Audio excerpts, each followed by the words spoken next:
How many properties do you need in your real estate portfolio in order to quit your job? That's today's episode.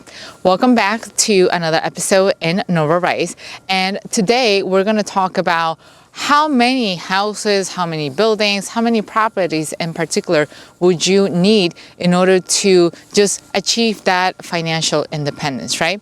And it all comes down to something that we all hate to do, and that's budgeting, right? But there are multiple ways to do budgeting, and we're going to try to do one in a way that it's a lot more fun and true to ourselves, right? So the way we're going to do this budgeting is to ask ourselves, okay, what are some of the expenses that we cannot definitely live without? And those are your rent, those are your utilities, and by utilities I'm talking about your phone bill, your electricity bill, your internet. Yes, I know it sounds crazy, but the internet is now part of our day-to-day activities, especially around this quarantine. We cannot live without the internet. We need the internet to go to work. We need the internet to help our kids connect to their classes. So yes, that has become a necessity and is part of your fixed costs, right? And then anything that's related to food or other regular expenses like your property taxes, maybe your car insurance if you have a car. So you need to account for how much money you will need on a particular month for those expenses, those that you cannot live without.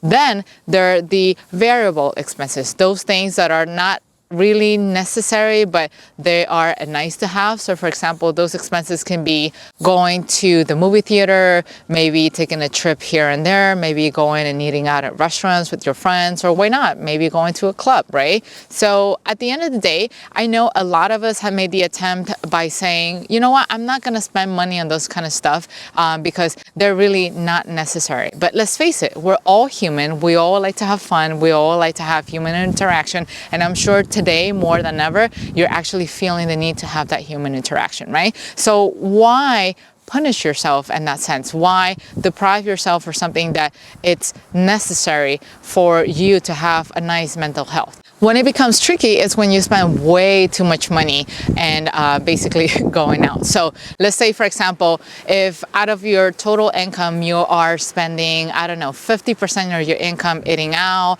going to the movie theaters, going to clubs, then we probably will have a problem. But rather than just trying to cut all of it down to zero, right? How about we do that change in incremental changes, right? As you know, incremental changes is better than ambitious failure. So we start scaling down little by little. So this month, yes, we started at 50, but perhaps next month we're going to cut those expenses down to 40, perhaps down to 30, until you get to a point where you feel comfortable. Let's say that magic number for you is 20%, right? So now you have all your fixed costs, the must-have costs, right? Like your rent and utilities and stuff like that. And then you're going to allocate yourself a certain amount in your budget for you to have fun, right?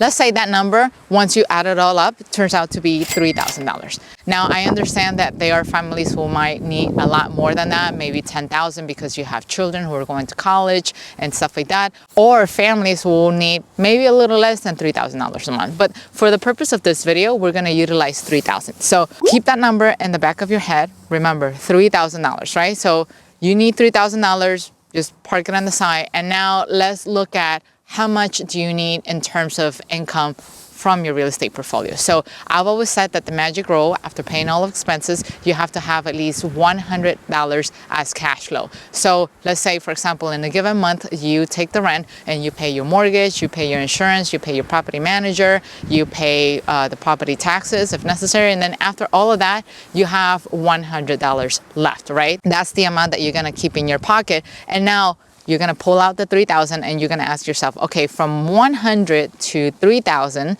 how far am I? How soon or how many houses will I need in order to go from 100 to $3,000? And the equivalent of that will be 30 houses, right? Because 30 times 100 will give you $3,000. Now, keep in mind that that number is only for the beginning, right? Why, you might wonder? Because when you're first buying a property, your mortgage payment is going to be at its highest point, right? Because you still owe a lot of money. But over time, that debt is going to start reducing, which means, let's say halfway towards the mortgage, you're going to have more cash flow. So instead of having $100 left, you're probably going to have 200. And that way, you know that you're actually getting closer to either quitting your job or perhaps knowing that you have the ability to do so, but maybe you don't want to do it because you like what you're doing, or perhaps you want to continue expanding. But that will be, in essence, kind of like the benchmark for you to realize, okay, so this is what I need to live comfortably every month. This is the portfolio. This is the size of my portfolio that I will need in order to have the opportunity to be able to quit my job. If you don't want to do it, that's awesome, but life is all about having choices, right? And that's just basically on the rental side. Of course, you and I know that there's more than one way to do real estate investing. Some people like to do Airbnb, some people like to do house flipping. That's completely fine. But if you choose to do so, always keep that monthly budget in mind.